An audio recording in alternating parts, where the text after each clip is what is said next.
Assalamualaikum warahmatullahi wabarakatuh. Alhamdulillahi rabbil alamin. Wassalatu wassalamu ala asyrafil mursalin Sayyidina wa maulana Muhammadin wa ala alihi wa ashabihi ajma'in. Amma ba'd. Alhamdulillah, puji syukur kita panjatkan kehadirat Allah yang mana kita kali ini bisa bertemu dalam pertemuan yang ketiga semester ganjil tahun pelajaran 2020-2021. Baik siswa sekalian, kita buka dulu pelajaran kita dengan membaca basmalah. Bismillahirrahmanirrahim. Sebelum Bapak melanjutkan materi, Bapak ingatkan kembali, jangan lupa kalian selalu mengisi daftar hadir yang sudah Bapak buat di pembelajaran kita. Pada pertemuan yang lalu kita berbicara tentang penyembelihan. Nah, pada pertemuan yang ketiga ini kita akan berbicara tentang rukun penyembelihan. Nah, rukun penyembelihan itu bisa dibagi ke dalam 3 bagian. Yang pertama adalah orang yang menyembelih hewan atau orang yang menyembelih binatang. Nah, orang yang menyembelih binatang atau menyembelih hewan ini itu tentunya ada syarat-syaratnya. Tidak semua manusia bisa menyembelih hewan atau binatang. Nah, syarat yang pertama adalah dia harus beragama Islam atau ahli kitab.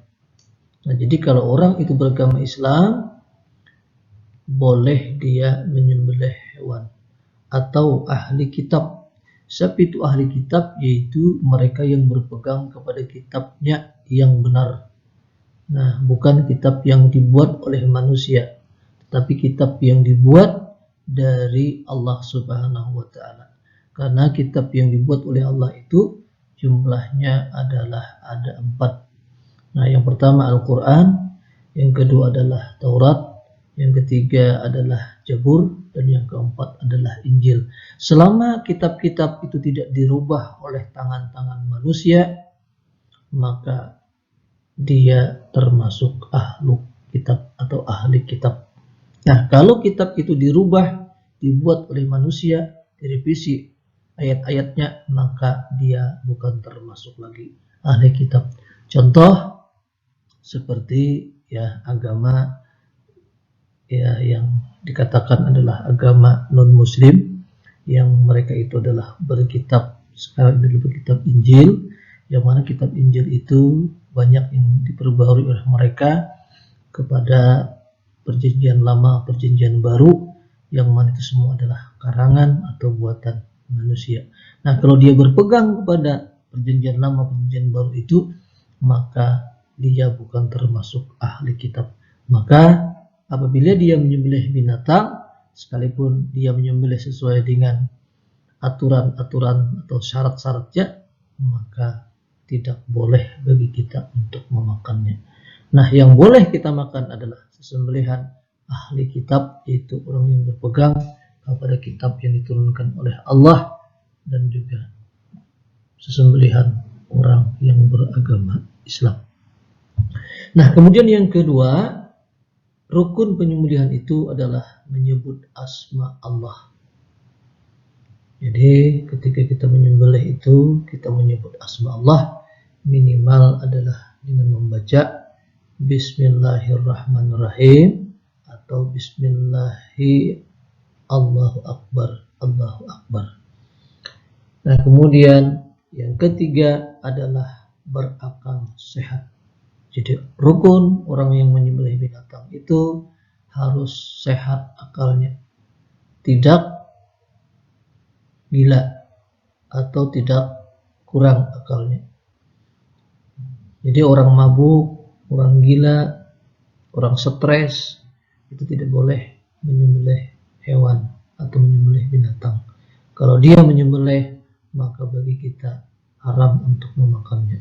Kenapa? Karena orang yang gila, orang yang stres, orang yang mabuk itu adalah lupa dengan Allah Subhanahu wa ta'ala. Kemudian yang keempat, syarat orang yang menyembelih hewan itu adalah sudah mumayyiz. Nah, mumayyiz, apa itu mumayyiz? Mumayyiz itu adalah orang yang sudah bisa membedakan antara baik dan tidak. Nah, mumayyiz ini setingkat di bawah daripada balik. Nah, kalau balik itu tandanya adalah bahwa kalau perempuan itu sudah haid, sedangkan laki-laki sudah mimpi basah. Sedangkan mumayyiz ini adalah dia belum balik, tapi dia sudah mengerti mana yang baik, mana yang tidak baik. Nah, kemudian yang kelima adalah menyembelih dengan sengaja. Apa maksud dengan sengaja? Yakni adalah berniat untuk menyembelih hewan tersebut. Nah, jadi kalau dia belum berniat, maka sesembelihannya itu tidak boleh kita memakannya. Siswa sekalian yang berbahagia, kemudian yang keenam, bisa melihat atau orang tersebut tidak buta. Jadi orang yang buta itu dilarang untuk menyembelih hewan. Kenapa? Karena dia tidak bisa melihat mana yang harus dia potong, ya. Karena orang menyembelih hewan itu syaratnya harus putus daripada tenggorokannya, pernapasannya, dan urat nadinya. Sedangkan dia tidak bisa melihat, maka mereka ini tidak dibolehkan untuk menyembelih binatang. Kemudian siswa sekalian yang berbahagia, kita lanjutkan. Rukun yang kedua adalah hewan yang disembelih. Nah, hewan yang disembelih syaratnya adalah yang pertama, hewan tersebut adalah hewan yang halal. Nah, baik halal zatnya maupun halal cara mendapatkannya. Nah, pada pertemuan yang kemarin Bapak sudah bahas, bisa Bapak kelompokkan sudah mana yang hewan yang halal, mana hewan yang tidak halal. Kemudian yang kedua adalah hewan yang disembelih masih dalam keadaan hidup. Nah, jadi syarat hewan yang disembelih atau rukun hewan yang disembelih yang kedua adalah masih hidup. Karena kalau sudah mati, maka namanya adalah bangkai. Kalau sudah bangkai, maka bagi orang Islam haram untuk memakannya. Baik, siswa sekalian, kita lanjutkan. Rukun yang ketiga, yakni adalah alat yang digunakan untuk menyembelih hewan atau menyembelih binatang. Nah, alatnya yang pertama harus tajam. Kenapa harus tajam? Karena untuk memudahkan proses penyembelihan, sehingga binatang yang kita sembelih tidak merasa disiksa atau disakiti. Yang kedua, alatnya tidak boleh tumpul dan runcing. Kenapa? Karena kalau alatnya tumpul dan runcing, ini adalah menyiksa binatang. Binatang juga dalam merupakan makhluk hidup ciptaan Allah yang ketika kita mau menyembelih, maka kita sembelihlah dengan baik.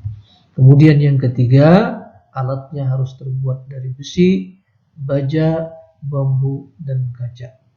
Nah, semua alat ini diperbolehkan untuk menyembelih binatang yang kalau sudah alat ini kita bentuk seperti parang, seperti pisau, seperti lading.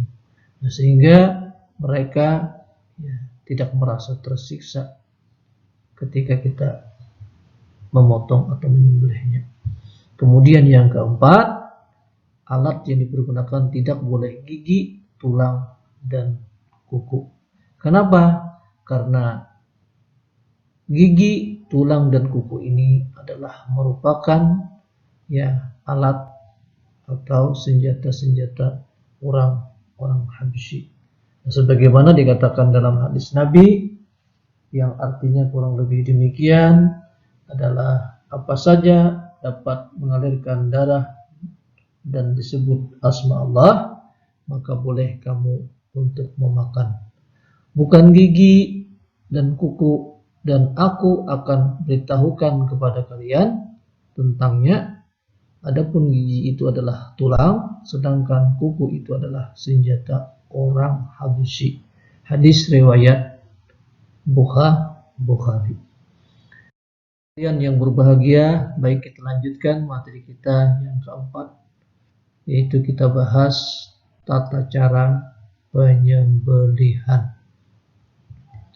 Nah, ada dua cara penyembelihan binatang tersebut. Yang pertama adalah menyembelih secara tradisional. Apa itu secara tradisional? Yaitu adalah cara menyembelih hewan dengan cara tradisional, yaitu menyembelih hewan dengan cara tradisional atau cara manual. Misalnya dengan menggunakan pisau, bambu, kaca yang tajam. Nah, jadi cara-cara seperti ini masih kita lakukan di kampung-kampung kita, di desa-desa kita. Nah, sehingga ya cara seperti ini masih digunakan untuk menyembelih hewan atau binatang. Apakah binatang itu binatang kecil maupun binatang besar seperti sapi, kerbau, dan onta. Nah, kemudian yang kedua, menyembelih dengan cara mekanik. Apa itu cara mekanik? Yaitu menyembelih binatang atau hewan dengan menggunakan mesin potong hewan yang sudah dibuat, ya, didesain untuk alat penyembelihan, yang mana ya cara penyembelihannya juga sama sesuai dengan syariat agama Islam. Nah, demikian kira-kira materi kita dalam pertemuan yang ketiga ini dalam materi fikih kelas 9 semester ganjil. Mudah-mudahan kalian bisa memahami, bisa mempelajari, dan juga mudah-mudahan kalian bisa mengamalkan dalam kehidupan kalian sehari-hari. Bapak akhiri, billahi taufiq wal hidayah. Wassalamualaikum warahmatullahi wabarakatuh.